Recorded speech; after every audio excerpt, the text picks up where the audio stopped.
Doctor Roni അഭിനയിക്കുന്ന എല്ലാ സിനിമകളും ഹിറ്റാണ്. ഇദ്ദേഹം ചെയ്യുന്നതിലെല്ലാം ഒരു വെറൈറ്റി ഉണ്ടാവും.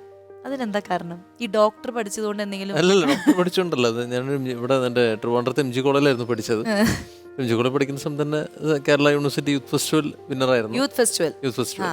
പിന്നെ ഡ്രാമ ഫെസ്റ്റിവലിൽ പങ്കെടുത്തിട്ടുണ്ടായിരുന്നു പ്രീ ഡിഗ്രി പഠിക്കുന്ന സമയത്ത്. അതാണ് എൻ്റെ ഒരു ബേസ്, അഭിനയത്തിന്റെ ബേസ് കിട്ടിയത് MG കോളേജിൽ നിന്നാണ്. അവിടെ നിന്നാണ്. പക്ഷെ എൻജോയ് ചെയ്യുന്നുണ്ട് ഈ പലതരം വെറൈറ്റി ക്യാരക്ടേഴ്സ് ഇങ്ങനെ ലൈഫിൽ വരുന്നത്, അല്ലെങ്കിൽ സ്ക്രീനിൽ അത് കാണിക്കാൻ പറ്റുന്നതൊക്കെ എൻജോയ് ചെയ്യുന്നുണ്ട്. തീർച്ചയായും. ഇപ്പം നമ്മൾ അതുപോലെ തന്നെ ഹെലനിൽ മാത്തു ലാസ്റ്റ് ആഡ് ചെയ്ത സാധനമാണ്, സ്ക്രിപ്റ്റ് ഇല്ലാത്തൊരു സാധനമാണ്. ബിനു പപ്പ എന്നോട് ചോദിക്കും, ബിനു എൻ്റെ ഡയലോഗ് എഴുതിയിരിക്കുന്നതെന്ന് വെച്ചാൽ തനിക്കൊരു സെക്യൂരിറ്റി അലാറം വെക്കാറുന്നില്ലടോ. പറഞ്ഞു സർ സോറി സർ പറ്റിപ്പോയി. അപ്പോൾ എൻ്റെ അടുത്ത് അപ്പോൾ ഞാൻ പറഞ്ഞു മാത്തു അത് രണ്ടാക്കുക ചേട്ടാ, രണ്ടാക്കെന്ന് വെച്ചാൽ എങ്ങനെ തനിക്കൊന്നൊരു അലാറം വെക്കാറുന്നില്ലേ? സാർ ഞാൻ പൊതുവെ നല്ല ഉറക്കമുള്ള കൂട്ടത്തിലാണ് സർ, അലാറം വെക്കാറില്ല.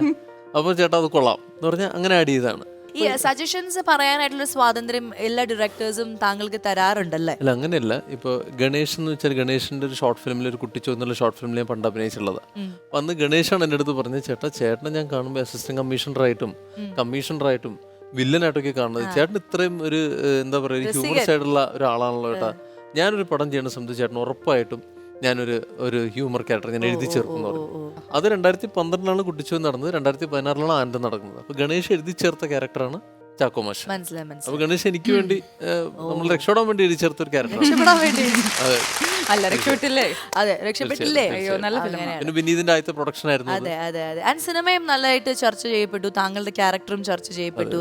നമ്മുടെയൊക്കെ മനസ്സിൽ പെട്ടെന്ന് വരുന്ന ചില കഥാപാത്രങ്ങളിൽ ഒന്ന് ഈ ആനന്ദത്തിലെ മാഷിന്റെ ക്യാരക്ടർ.